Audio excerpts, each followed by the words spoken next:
Alright, as of recording this, it's 5-0 for the Leafs against Pittsburgh tonight. I was going to wait till the end of the game to make this video, but I really don't see Pittsburgh coming back in this one. And even if they do, everything in this video will still stand because man is it a mess over there. I know Kyle Dubas is making his return to Toronto and there's going to be lots of Leaf fans poking fun at him after this one. But even though they had a pretty tough start to the season and the standings were not looking good for them, I wanted to give them some benefit of the doubt, and they won their last 2 games coming into this one. But before that, they had dropped their previous 4. Crosby's had a stellar start to the season. He's been scoring basically at will, and still the Penguins are in this terrible spot right now. Some people have told me, hey, they missed the playoffs last year, what do you expect? They're going to miss them again. But Kyle Dubas mentioned when he took the job that he wanted to maximize the time he still had left with Crosby, Malkin, and Letang and get them back into the Stanley Cup conversation. All those big swings he took in the offseason, especially the Karlsson trade, were to try to make this team a Stanley Cup contender again. So if they miss the playoffs for the 2nd straight season, which is basically unheard of in the Crosby-Malkin era, that is a gigantic failure. And that's not the only reason it's a mess. NHL Watcher put it perfectly. Dubas and the Pens are in such a tough spot. They can't exactly rebuild because they can't move on from Letang, Crosby, and Malkin. They'll make sure they retire Pens.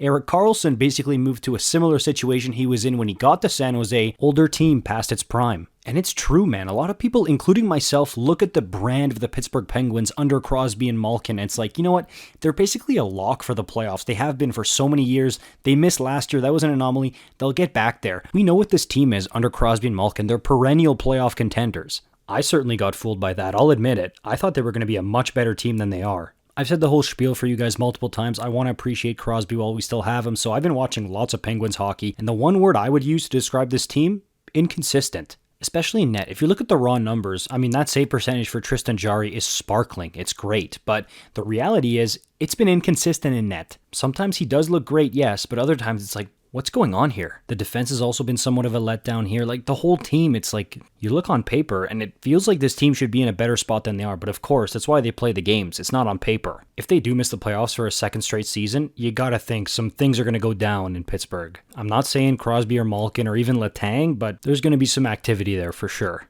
And yes, there's plenty of time left in the season, but dude, they're 7 points out of the nearest wildcard spot, and this is the part that should scare them the most. They've got to leapfrog over teams like Carolina and New Jersey in order to get that spot. It's definitely not impossible, but I think they've put themselves in a much deeper and darker hole than a lot of people realize. What do you do to fix this? Honestly, you're handcuffed here if you're the Penguins. I know Crosby's contract is up relatively soon, but I really don't think he's going anywhere. I think he's going to be in Pittsburgh for the rest of his career. Malkin chose to re-up with the Penguins in free agency 2 years ago. He's still got 2 years left on his deal, and Erik Karlsson, I mean, you had to basically move mountains to get him the first time. Moving him again, even with retained salary, would be really difficult.